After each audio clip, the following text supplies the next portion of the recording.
Hello மக்களே! Continuation of mini vlog Madurai தான் பார்க்குறீங்க. ஸோ ஈவினிங் வந்து குளிச்சு கிளம்பியாச்சு. ரூம்லேருந்து கிளம்பிட்டு அப்புறமா நம்ம மீனாட்சி அம்மன் கோவில் தான் போனோம். மீனாட்சி அம்மன் கோவில் வந்து பார்த்திங்கன்னா, ரூம்லேருந்து வாக்கப் டிஸ்டன்ஸ் தான். ஸோ அப்படியே நடந்தே கிளம்பி போயிட்டோம்.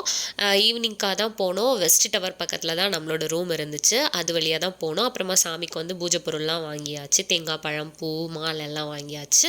வாங்கிட்டு அப்படியே சாமி கும்பிட க்யூவில் போயிட்டு வேறு லெவல் கூட்டங்க. ஒரு வழியாக ரொம்ப கூட்டத்துலேருந்து சாமி கும்பிட்டுட்டு ரிட்டன் அப்படியே ஹோட்டலுக்கு வந்து வந்தாச்சு. இனிமேல் வந்து பார்த்திங்கன்னா ரூமில் போயிட்டு சாப்பிட்டுட்டு நல்லா ரெஸ்ட் எடுத்துகிட்டு தூங்க வேண்டியது தான் பாக்கி. ஸோ இப்படி தான் கிளம்பி போயிருந்தோம். ஸோ இப்படி தான் வந்து கிளம்பி போயிருந்தேன். ஒரு வழியாக வந்து சேர்ந்தாச்சு. இனிமேல் வந்து சாப்பிட வேண்டியதான். சாப்பிட்டு பட்டு தூங்கிட்டு நாளைக்கு காலையில் வந்து நம்மளோட ஃபேவரட்டான பர்சனை பார்க்க போகிறோம். யார் அப்படின்னு உங்களுக்கே தெரிஞ்சிருக்கும். முருகன் பார்க்க போகிறோம். ஸோ முருகன் கோவிலுக்கு தான் நாளைக்கு காலையில் போகணும். அதுக்கு தான் ரொம்ப எக்ஸைட்டடாக இருக்குது.